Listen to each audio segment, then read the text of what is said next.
I think that means we're being recorded. Not completely sure. Just kidding. All right, let's open up MATLAB. Do I have it open? Okay, we're gonna code this thing from scratch. So let's try. I'm gonna copy this over, and then we'll get started. And share computer sound because that's always okay. Typically in the past, people can. Okay, so we're not gonna use this. If you want to see the actual like my sort structure, you can check the lecture around like 50 minutes or so. I forget the exact timestamp. But we're gonna try coding this from scratch, just so you guys can see like the process behind this. Okay. We have some structure array, so it's a little bit more complex than an actual array. It's going to contain like the example I was using on like in previous lab to kind of show this was, if I can annotate. There we go. It's gonna have like a bunch of different names. Let's say like Drew, Jill, etc. And like some of these I picked 4-letter word for these, but like some of them might have different lengths. Jen. So we're going to want to compare these, sometimes alphabetize them, or the field that we pick. Let's see. For example, this might be last name, LN, or like first name. I think the tester uses the example of like land area. Like sometimes you'll have, this will be a state, like Massachusetts, or California, and then you'll want to alphabetize them, or you want to like compare their land areas, that kind of thing. And then this thing right here is kind of like you're doing two codes at once. You have a method A or D, and then based on what that string is, then you'll want to sort ascending or descending. Okay, so I'm looking at a blank page right now, so this is a little bit something new we're doing. What do we want to do? Okay, let's see here. So this is a sorting algorithm. So something you'll probably see in sorting algorithms a lot is that you'll have some sort of while loop. So this is going to scan over the array until it's sorted. And we're going to have a statement over here that kind of says, while not sorted. So sorted is, so what does sorted look like? There's like two possible things it can be for this to make sense. Can anyone tell me? You mean like ascending and descending, or like something else? Not a string, because what do you need to have for like a while or like an if statement? What's the only thing you can have next to that? Don't overthink it.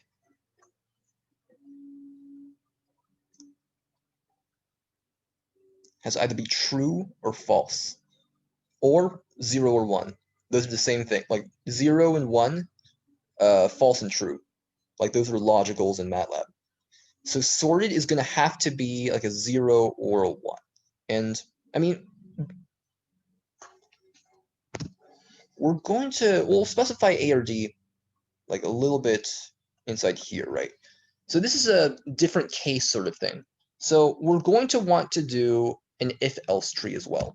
If, else if, I'm going to write if A, else if D, and then else, and this is going to catch any errors. Like if we don't have A or D, then like else, error.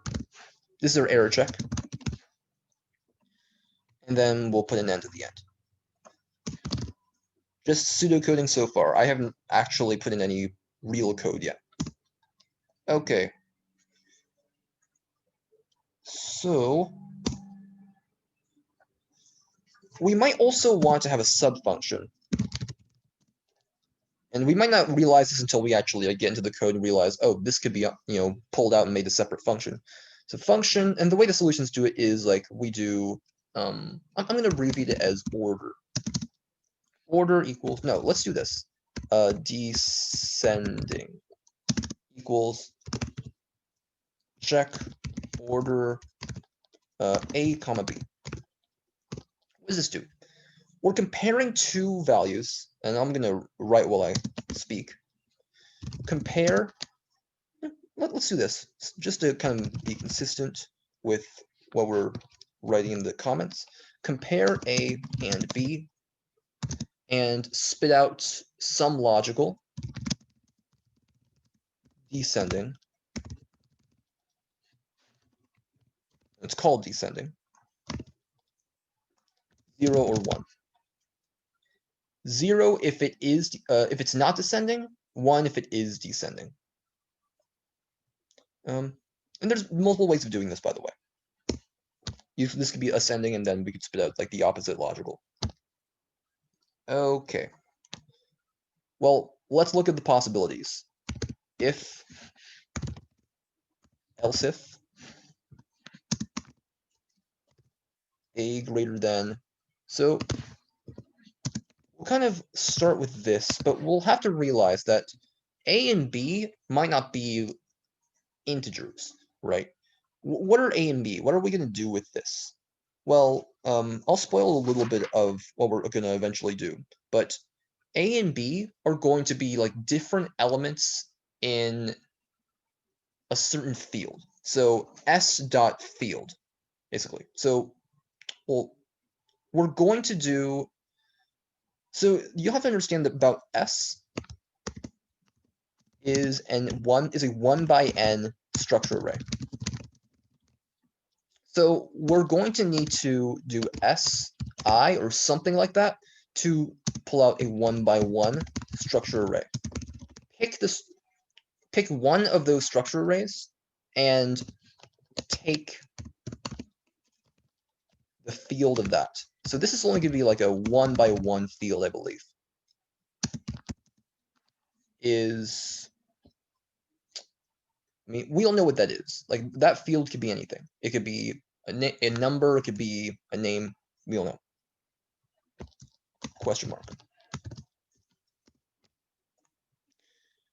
So if we're going to want to do A and B as like Si or S something dot field. So because we're not sure what this is, we need to be a little bit careful with this. So let's say A is, let's say a word. Okay, let's say read and this is an example someone used in my Wednesday lab. Now this should be A and B, and this should be commented out because like this doesn't actually. We want to actually do these because we already have an A and B. If we have this, well, we can't really do this, right? It's kind of like doing string equals string. It's kind of the reason we had to do string comparison with a previous lab. This is a vector of multiple different elements. We refer to them as letters, but MATLAB considers them elements. So we need to do this and just loop through each of those. And the way we're going to do it is we're going to scan over the first 4 or like whatever the minimum length of those vectors is. This is just kind of like how we program alphabetization in MATLAB. So to loop over them, we'll need a for loop to kind of encompass this if-else tree over here. So do we need an else if? Yeah, okay, yeah, else if. So this is going to be the same thing. A, I, B, I. So think of this as like A1 is A1 greater than B1.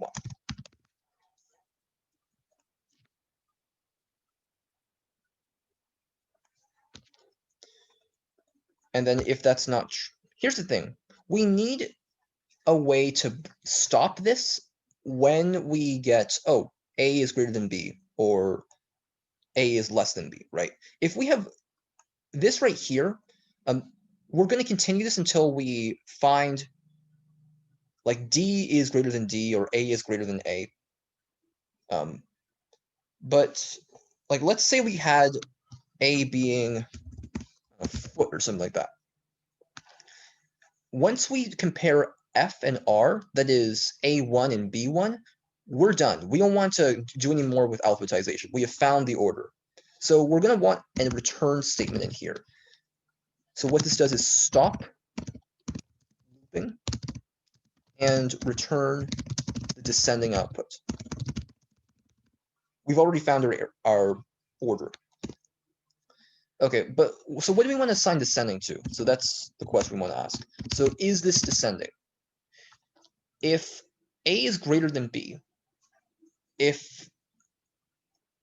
well, let's say that we could also do a number here. Like, let's say 300 versus 200.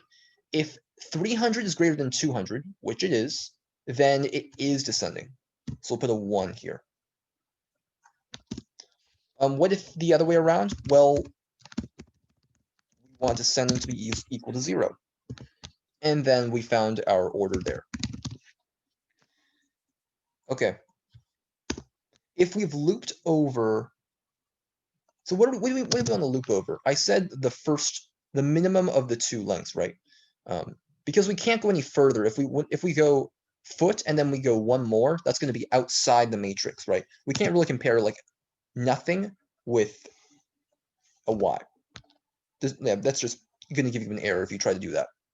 So for I equals, we start at 1 and then we go to, we'll want to do the minimum of the length of A, comma, length of B. And that's going to be another end. Okay.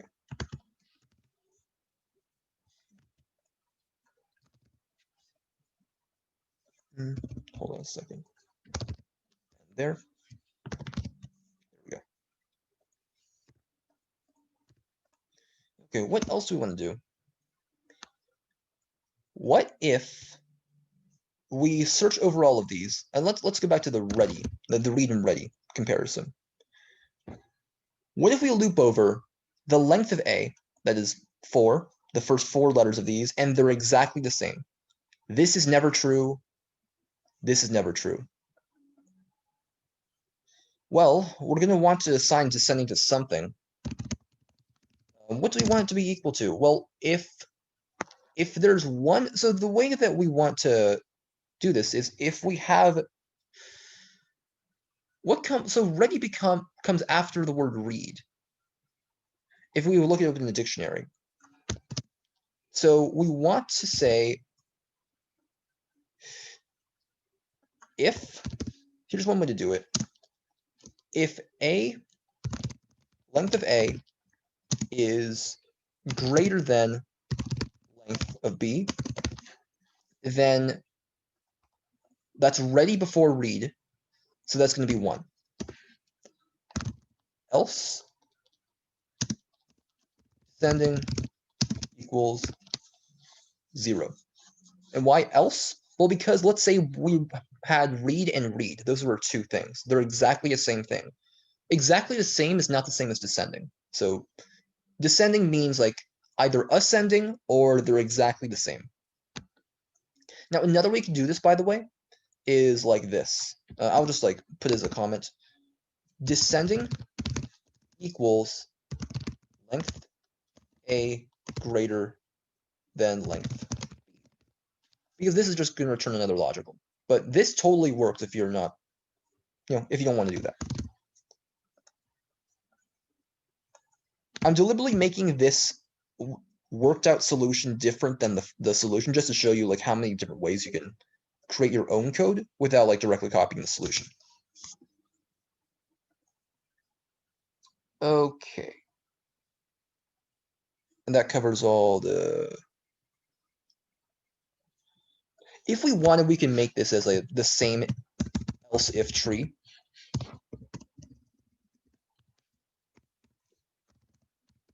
Like that.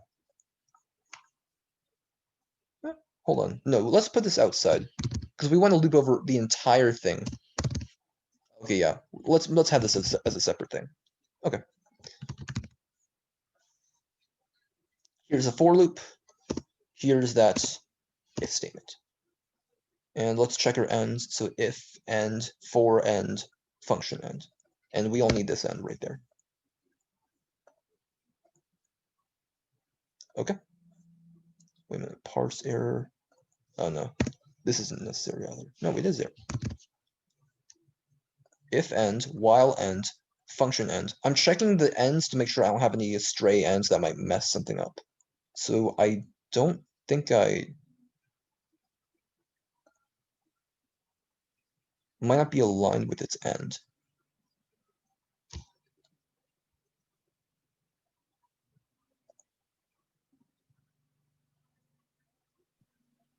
I think you have to end it like inside of your function, like the while loop.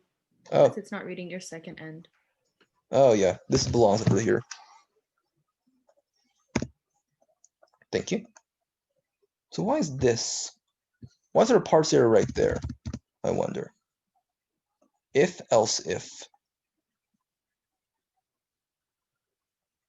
You never returned anything from that one. It says it's valid syntax though.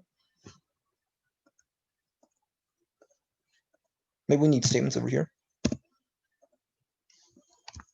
Oh, let's just go through it and see if we.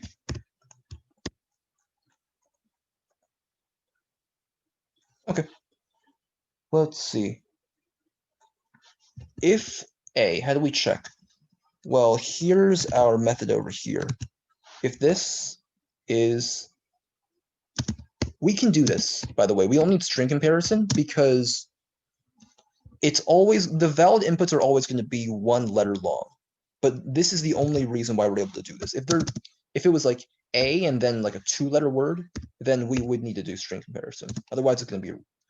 Actually, wait. If we want this error check, yeah, this works.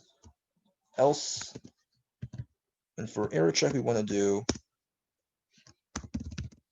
and this just returns an error statement and ends the function. And let's do invalid input or invalid method, whatever you want to call it.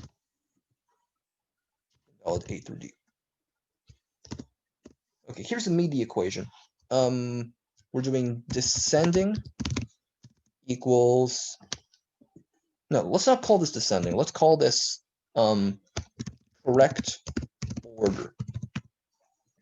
What's the correct order for ascending? Do we want this to be descending? No, we want it to be ascending. So let's do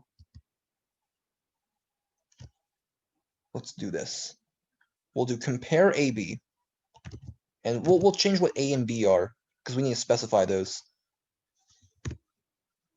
Correct. No, let's do this. Yeah, this works. Correct order, and then we'll do something similar to here. Correct order, and then compare this. Descending. Okay, we'll compare them. This will be true if descending. So we want to put a tilde over here. It'll be not compare AB. And then this will be opposite because if this is 1, then we don't want to flip that. This will spit out a 1, and then we'll say, yep, correct order because it's descending. So we're good. And we're going to do something with correct order eventually. I promised I would change these A's and B's. What do we want those to be? Well, what we want to compare is we're going to do sort of a thing where we scan over the array.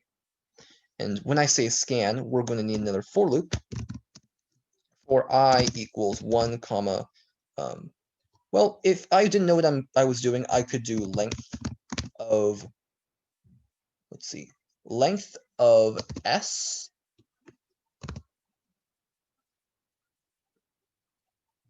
Hold on, S. We're scanning over the 1 by n structure array.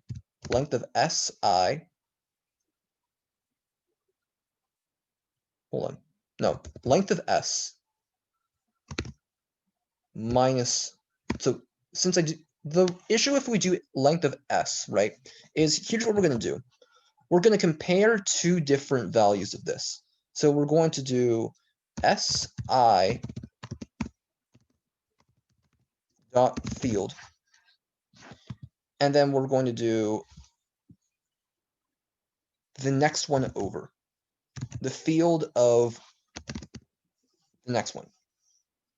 And the issue with this is, if we do this, then we're going to end up outside the array. We're going to plug in I as length of S, that's here, that's basically an end, and then we're going to go n plus 1, and n plus 1 is out of bounds. So this is going to need to be -1. We'll need another end over here.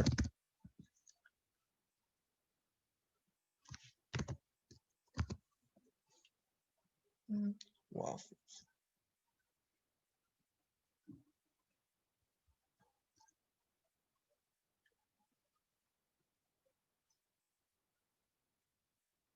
Hold on, I'm not sure if I want this as a nested function. Yeah, I think we said that it wasn't inside it, but I want it as a sub function, not a nested function.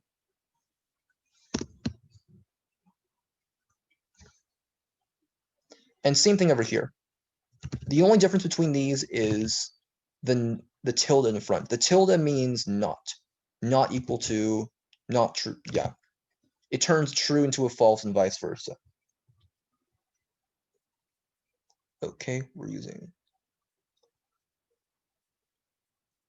What do we want to do here? Correct order. So the correct order. What are we going to do with this one? So if for each comparison we're doing, and so each of these i's is going to do it's going to correspond to compare I and I plus 1 in the array. So if we compare I and I plus 1, and it is the correct order, we could do equals 1 or just correct order, because we know it's going to be illogical. Alogical, not illogical. If correct order, we'll first want to swap si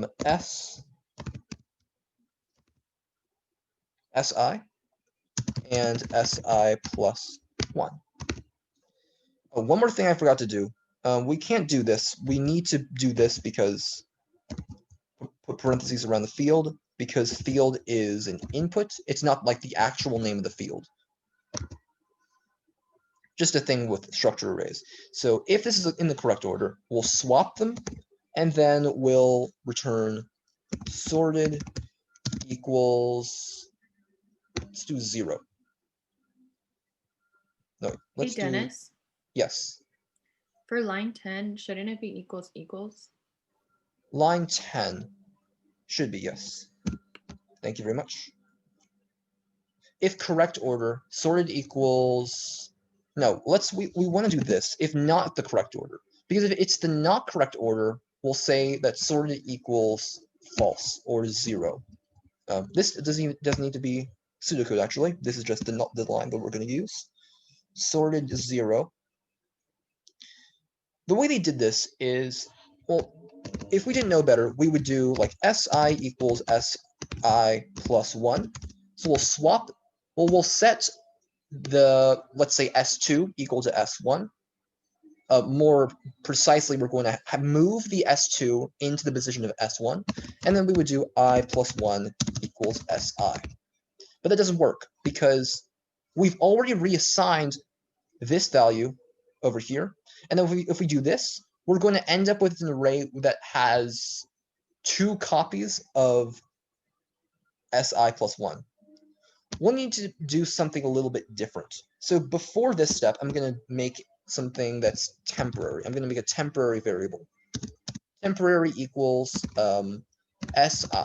So I'm going to store si someplace else so that I don't automatically erase it when I do this step.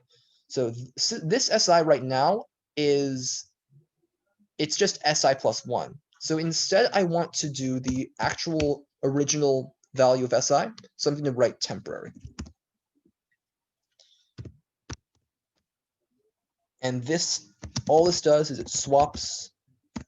No, I already wrote it up on top, so just like that. And of course, I need n down here. Does that everything look right? sorted used for its defined. So pay attention to the red lines. What do we need up here? So while not sorted, so if we want to, if we want to start this while loop, we're going to need the statement to be true.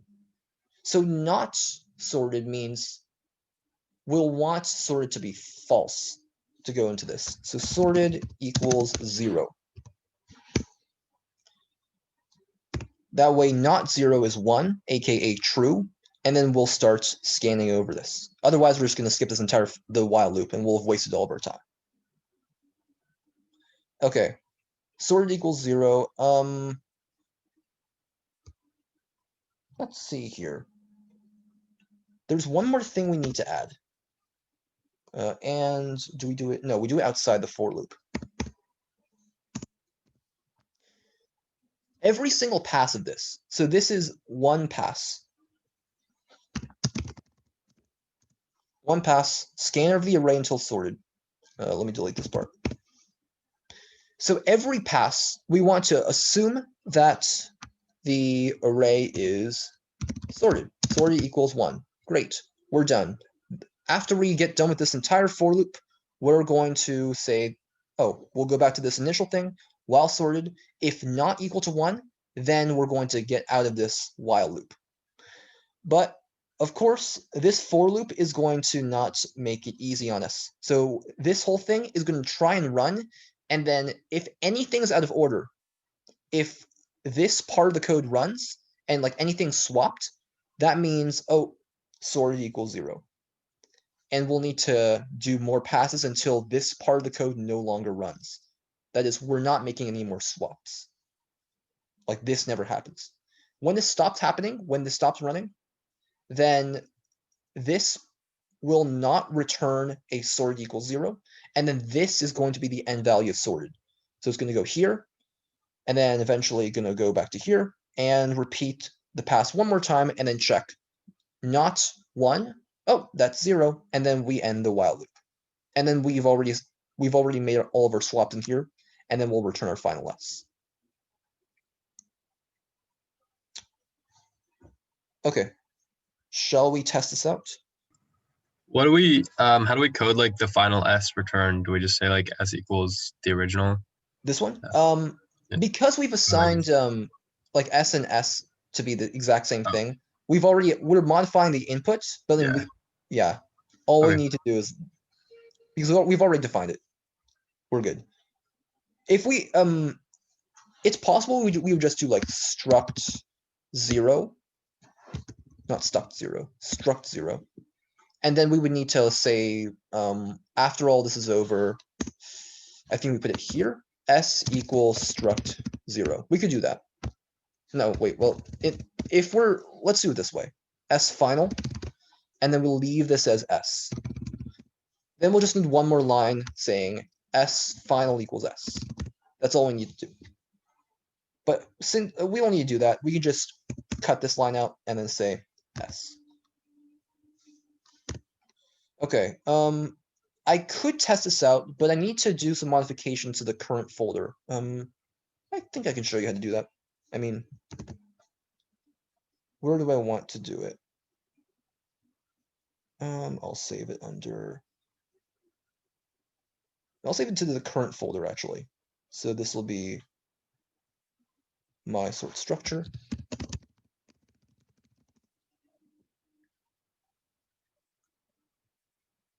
Oh, is it saved? Hold on. There we go. And I'll need to also move the lab tester into this folder. Give me like 10 seconds to do that.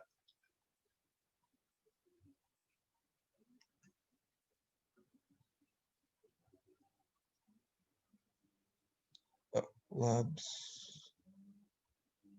lab 5, lab tester.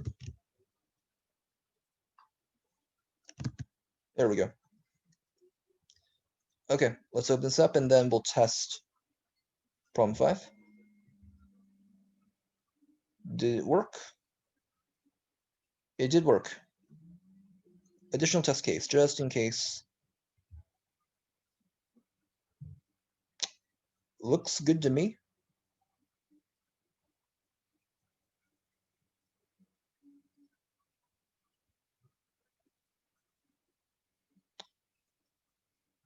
I think it works.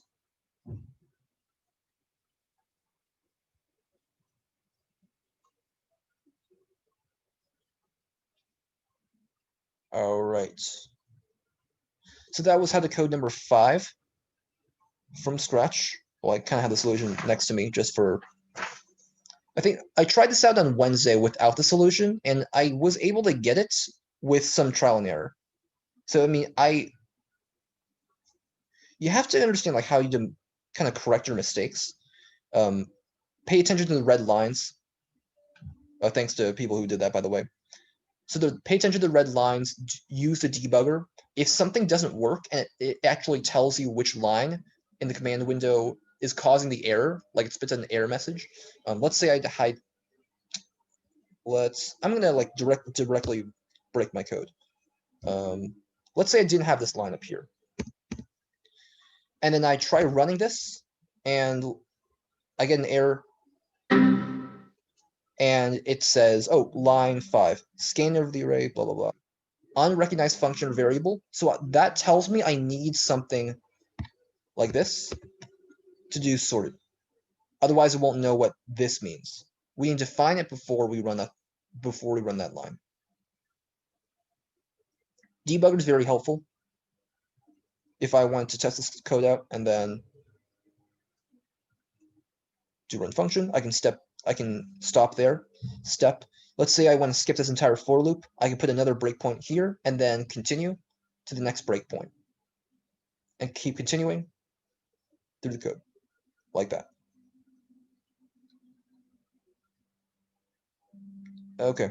Let me stop there. Clear some of this and we'll open up for questions.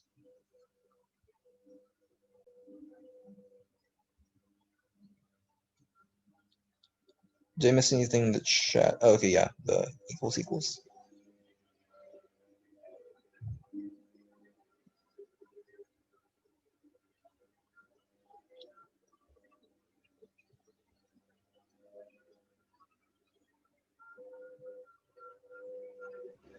So I just have a quick question about like what we talked about in the beginning of Tuesday's section. Were we talking about lab 3 grades being like a little lower or lab 4? Lab 4, no, lab 3, I mean. Okay, perfect. And then that's going to be something that GSIs will talk about this weekend? Yeah, we have meetings bi-weekly on Saturdays. I'm wondering if we should just have meetings more frequently about this. Yeah, so what's going to happen is we're going to go over how regrades are going to work. Or no, Nikolai, the reader said they're going to take care of that, right? Or is there anything for us to do on our end? No, I don't think so. I think, yeah, it's up to the readers. Okay. Because I think there was just a lot of low points this time around. I think like, let's just say that out of a class of 100, no, a class of hundreds of students, I could count the number of people who like did well on my fingers. So I mean, we want that number to be higher. I see. Thank you. We'll talk about that on. I mean, I think I took some notes and then there's some stuff that I really want to go over like at our next GSI meeting. First regarding the midterm, I think on Monday you guys will talk about it's kind of the logistics of the midterm. It's, to reiterate, it's basically like an ordinary lab, but the caveat is I don't believe there will be test cases, and we GSIs will not be able to help you directly with the problems. We can explain like what recursion is. We can explain like, oh, this is how this function works. You can also consult the help documentation on that. Highly advise it. But it's going to be a lot more like individual than the labs we've been doing. We can't help you too much, not as much as we've been helping with these labs. So that's kind of why I've been pushing for these kind of sanity checks. Pay attention to the red lines, pay attention to the error messages, debug your code, those kinds of things. And if you're not comfortable with that, this is a good time to practice. doing that. Thank you.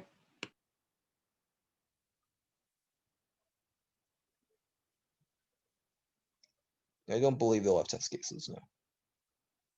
And no lab sections next week. It'll just be free time. I asked that during lecture. So the professor says just focus on the midterm that week. Use those 4 hours for other stuff.